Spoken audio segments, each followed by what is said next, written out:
You have your ring? Hello. I do.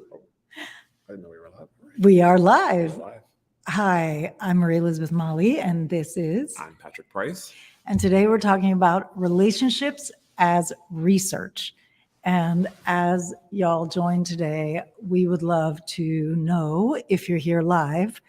Drop a live down below. Let us know that you're here because we love knowing who's here with us. And if you're watching the replay, let us know that too because we love to know who's here for the replay. So this It's a very live, special episode. That's right. It's a very special episode that we have decided to share on relationships as research because we just got engaged. I have a fiance. And I have a fiance.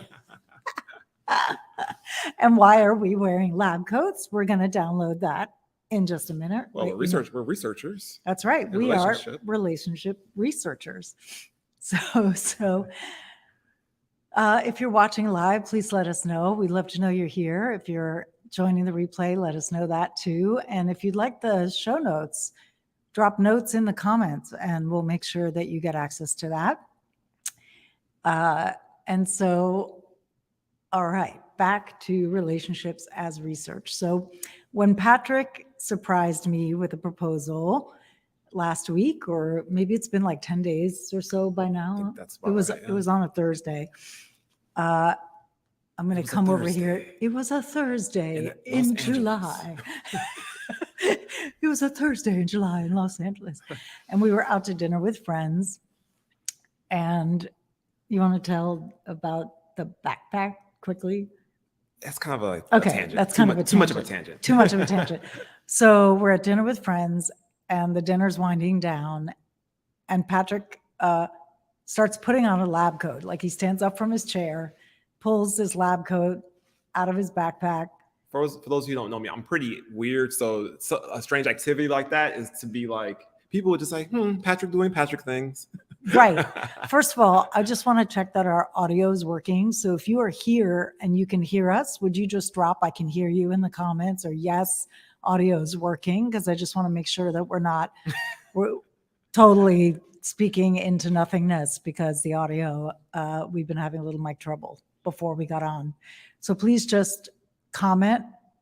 I can hear you. Yes. Audio is working. Something. Please. Are you there? Can you hear us? Okay, let me check because there might be some audio stuff going on. No, looks good. Like, all right. Okay, so hi, yes, great. Thank you. Jenny. Thank you, Jenny. So he pulls out this lab coat. Got it. Thank you so much. So he pulls out this lab coat and puts it on. And I'm like, why are you putting on a lab coat? And then he drops on one knee next to the table. I did. That's right. I did that. And then he said, I said it's time for us to shift our research. And I made a proposal that we become lifetime research partners and our next research project being marriage. And I was a yes. I said yes to that and received this beautiful ring and received this wonderful lab coat. So we wanted to share with you today, we wanted to talk about this idea of relationships as research. So we first met in a personal growth community that really studied relationships in depth. It's where we both were trained as coaches, where we both did a lot of in-depth work personally and in community around how we show up in relationships. So we first met as research partners. And this idea of approaching relationship as research is one that enables us to really look at how we show up and what occurs in the relationship as material for our own growth, for knowledge. You can form a hypothesis and test it. There's all sorts of play and growth that can happen in our relationships when we learn to approach them as research. And so before we ever became a couple, we researched different things about relationships with each other. And how this typically works is you choose a length of time for the container. Say, in our case, we were choosing 7-day containers, but you could say, I want to research something for 7 days, 15 days, 30 days, 6 months, whatever you and your research partner decide. And then you pick the topic of the research. So we research things like telling the truth without filters. And we did sex research, and we researched different dynamics around power and self-expression, things like that. And what we found was we each held each other's vulnerabilities so well that we ended up falling in love with each other and becoming a couple. And so I'd love to know, if you're watching, like, first of all, what does this idea of research spark for you? Do you have any questions? Because we both love to respond to questions. That's a great way for us to download more knowledge to you, is by responding to questions. And the idea is that, so when we're in relationship with somebody, we tend to default to habitual patterning that we learned at a young age from our parents, from our society, culture, religion, education. All these places put into us certain habits of relationship, healthy and not healthy, that then emerge when we decide that we're going to be with somebody in a closer way. When we let somebody in, then all that stuff comes out.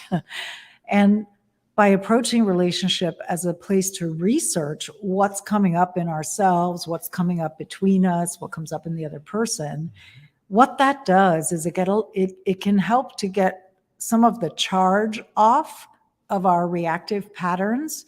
And you can approach the patterns with more curiosity, like a scientist, more interest, more creativity. Without so much charge. Without so much charge.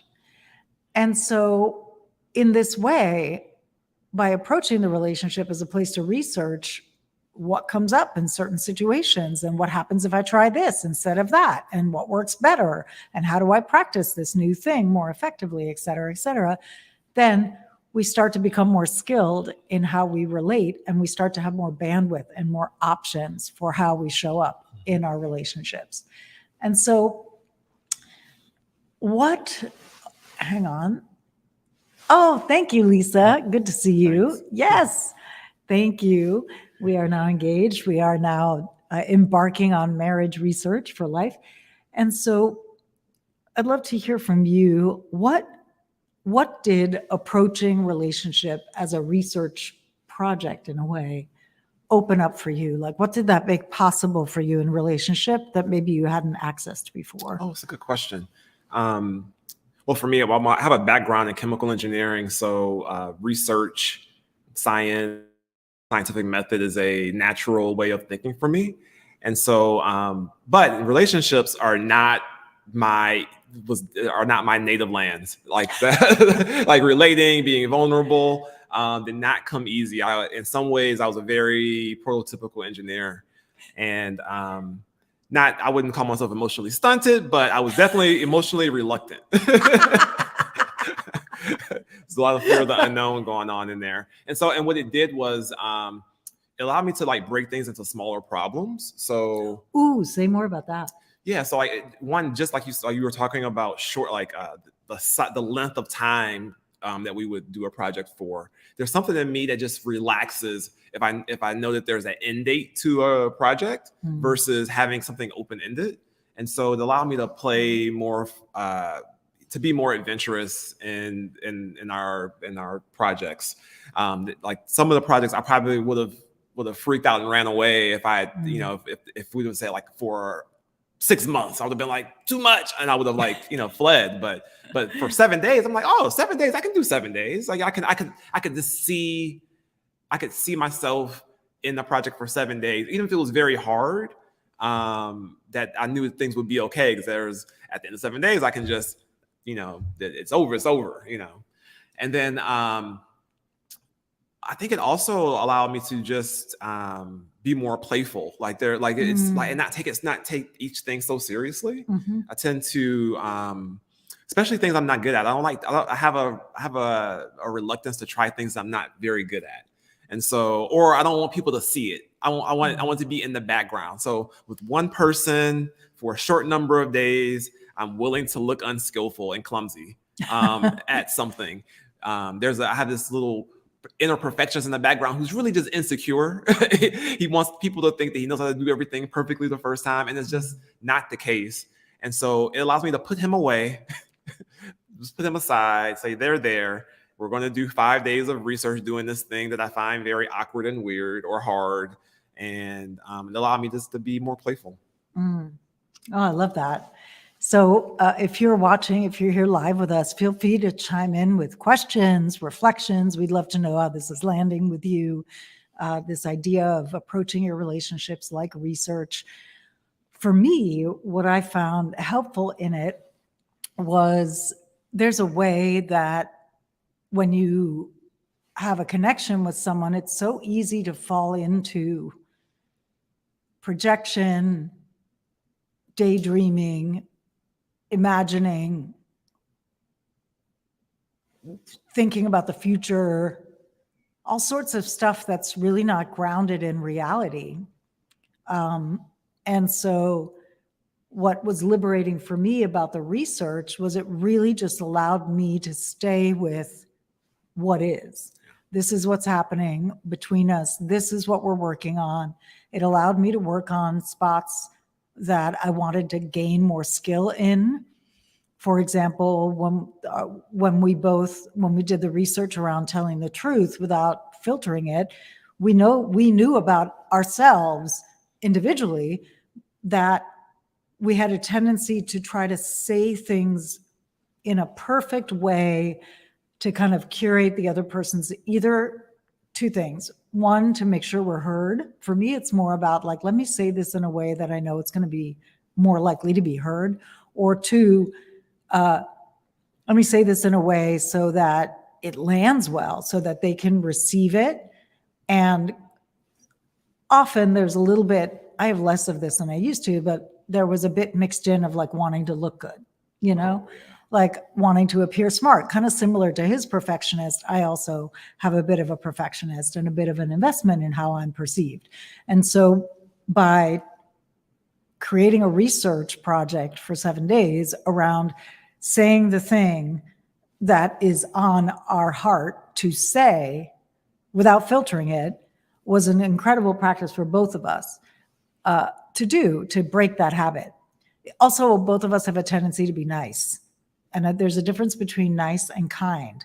So when you're being nice, you're often stifling what's really happening with yourself to try to say things in a way to be nice. Versus kind is saying the true thing in as kind a way as possible, like removing the charge from it before you say it, but saying the thing that's true for you.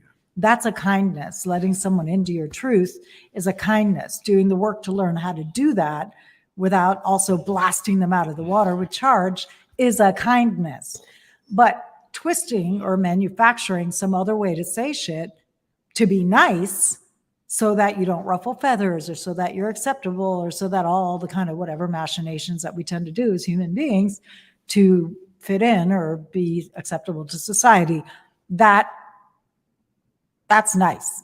And that's less desired, in my opinion. Yeah, and it can limit connection. Well, it limits connection. Yeah. It keeps your relationships surface. People don't ever get to know the real you. And then you walk around with this imposter syndrome that, if people knew the real me, who's a lot saltier than who I present, I wouldn't be loved, right? So present your salty self, but learn how to present your salty self in such a way that you're not just blasting people, and having them feel shitty, right? Yeah. So anyway, back to what we learned. Oh, yes. So the other piece about approaching relationships as research is it helps you get the projection off of it. When you first start, when you're liking somebody or when you love somebody, even now, when you love somebody, it's really easy to go on these flights of fancy, right? Eventually you start kind of being in relationship with your idea of the person instead of the actual person. And that's just a human tendency. Yeah.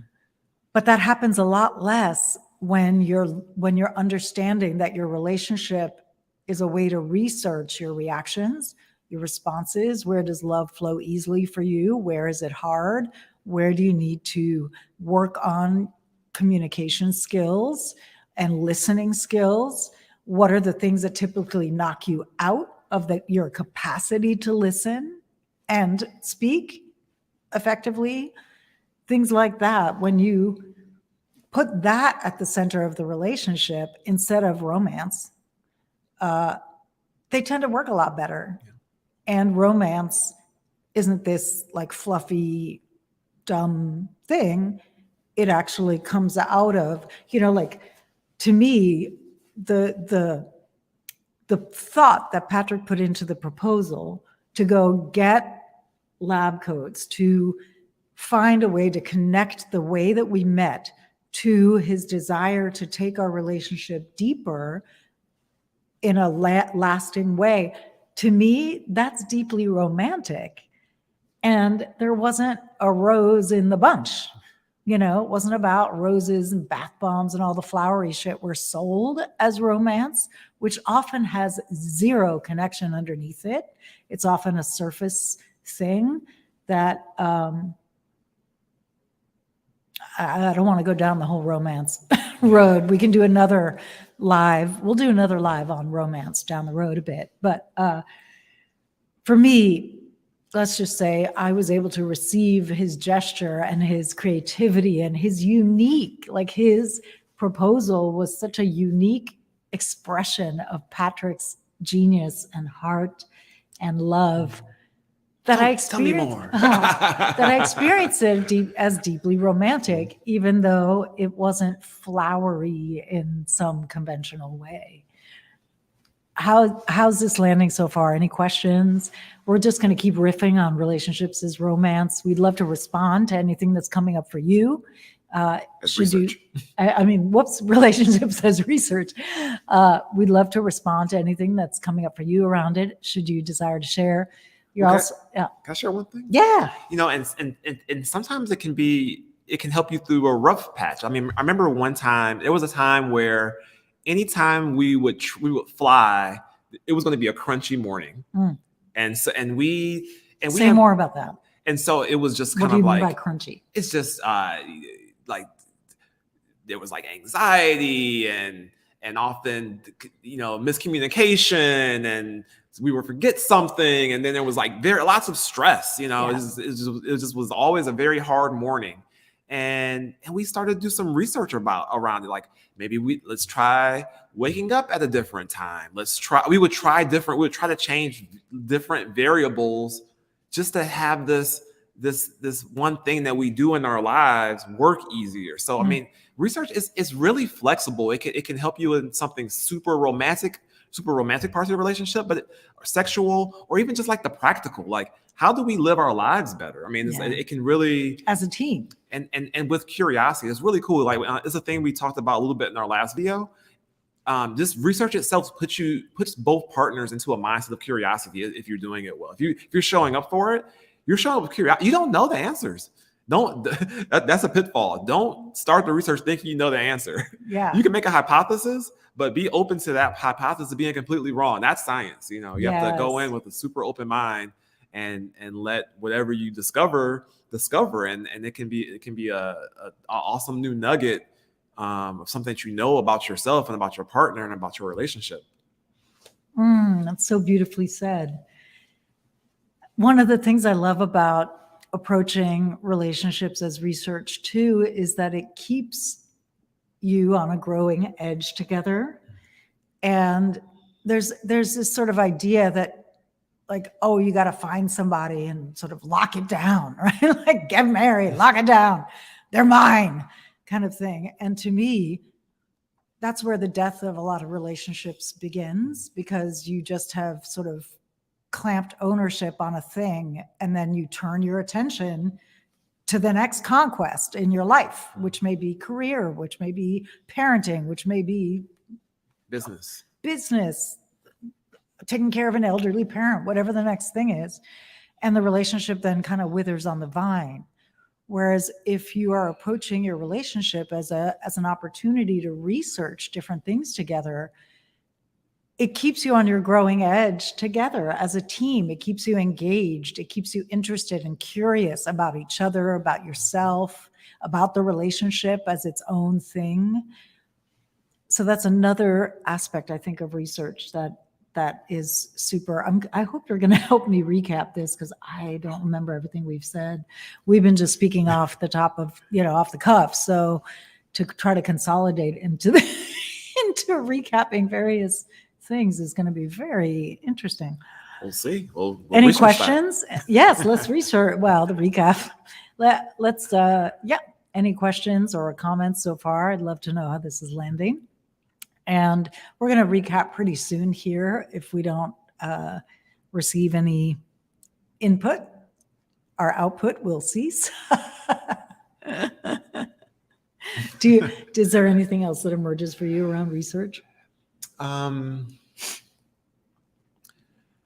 think we've covered a lot of the big points. If you really want to dig into research and you have curiosity, finding a good coach like Maria Elizabeth is a good way to go. Someone who has experience with it, because there are things to avoid, and there's some things that there are some best practices. It's kind of like too much to cover in this kind of video, but even just taking some of the things we talked about today and just being curious and trying your own hand at it can be fun. And if it gets hard, you have an amazing resource, right here to reach out and to get some real professional help. Thanks. We're also talking about teaching together and coaching together at some point. So that's also, keep your eyes tuned for that, for when we do that. All right, I think we'll recap. Unless there's anything, nope, I don't see anything in the chat. So today, Patrick and I, on the heels of our engagement, are talking about relationships as research. And what we mean by that is, and I want to just say a quick word about the proposal. So how was it that you proposed? So because we've been, our entire relationship has been based in research, I proposed a new research project, which will be marriage. Exactly. And I offered Mia a ring and a lab coat, and she said yes, and I was very happy.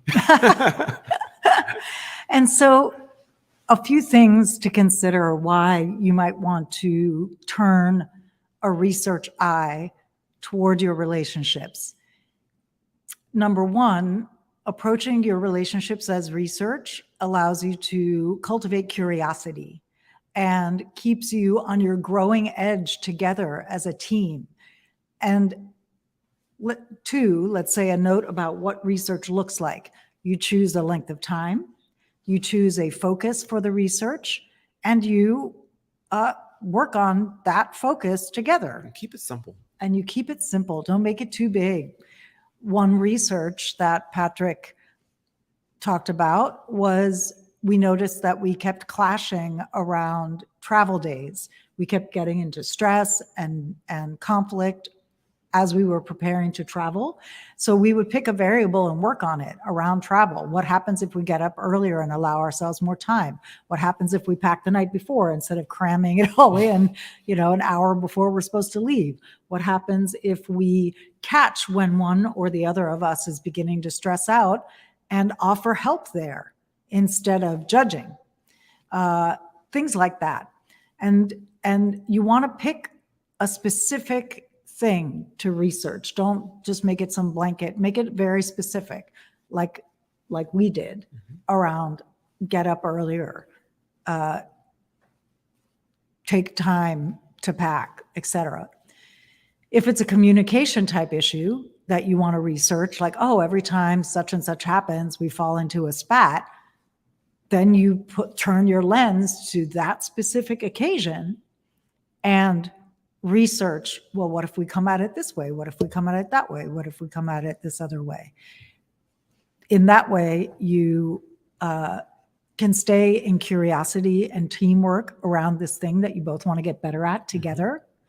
And you avoid some of the pitfalls of long-term relationship, which is basically your partner becomes part of the furniture because you've got your attention on other things.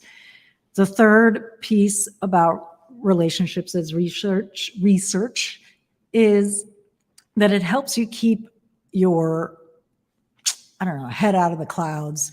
You don't get strung out on some projection or romantic idea or even negative idea about your relationship that may or may not be grounded in reality.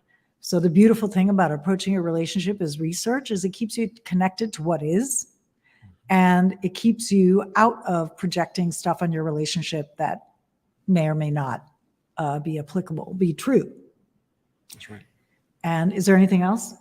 One pro tip: at the end of your relationship research period, always debrief. Yes. Both partners may have seen different things. Make sure you share your observations and make sure that both partners in the relationship get the full benefit of the research by debriefing and make sure the ideas are shared.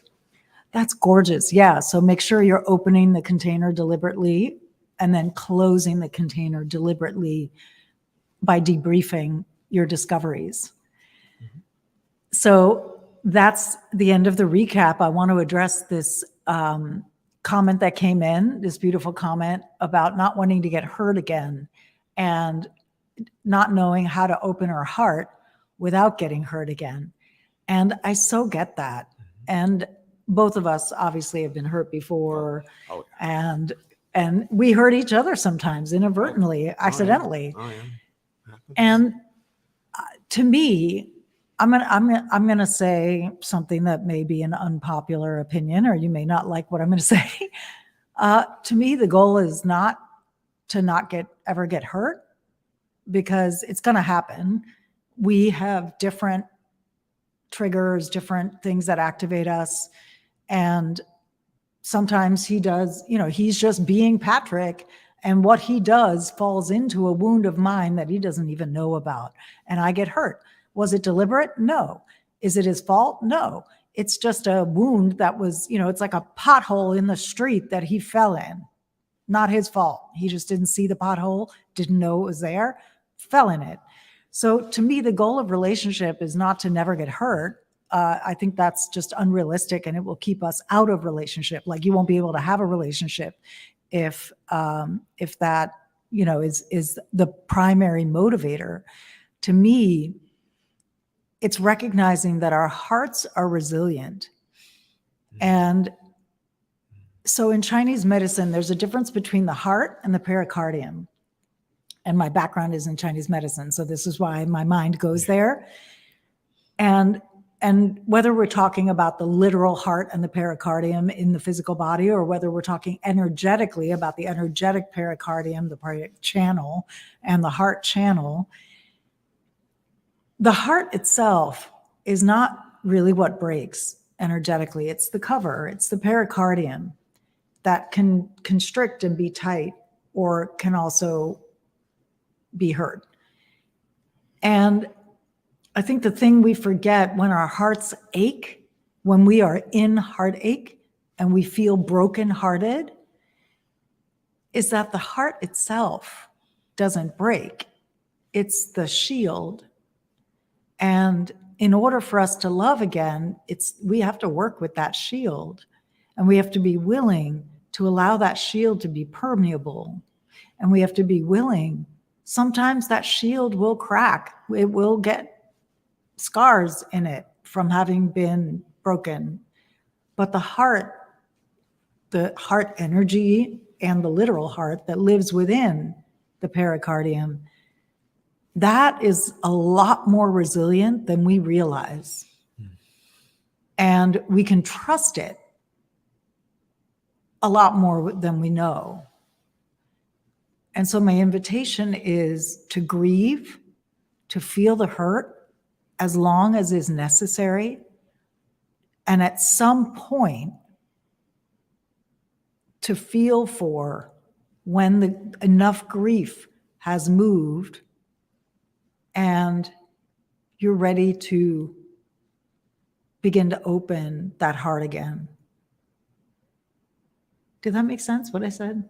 Yeah. Okay. Do you have anything to add to that? Sure.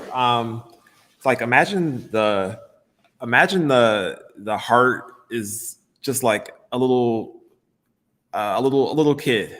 You know, the little kid got food poisoning.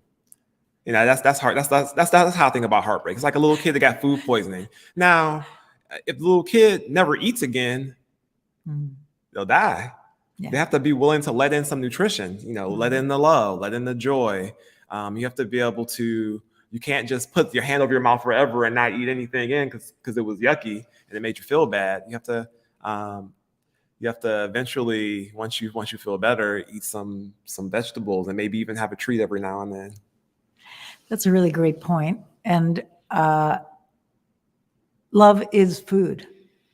I feel like love is really the literal nutrition that our beings run on. Like at our core, we are made of love. Like that's what we are.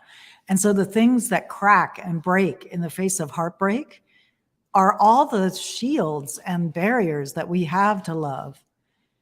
So the more you can orient to actually what love actually is, instead of the idea of what love is, and research in a relationship is a great way to learn how to orient to what love actually is instead of our idea about what love is. It's the ideas that break. It's the fantasy that breaks. It's the overlay that breaks. And all of that, from my unpopular opinion, has to break in order for us to actually get to real love. Yeah. So some measure of heartbreak, so to speak, is necessary on the way to accessing our deeper heart, our true heart, the heart that can't break, because it just is. And to me, relationships are how we get there. Relationships are both the wound and the medicine. Well said. And so we'll end there. Thank you so much. I'm so glad you appreciated the tips, and sending you lots of love in your grieving, in your healing. And until next time, we're going to take a little break from these lives as we go on vacation in early August, but we'll be back later in the month. I can't tell with the mirror of the, I can't go with you because I can't tell which direction we're going in the camera. Okay, that I can figure out. All right, thanks so much for being with us. And remember that a great relationship starts with you.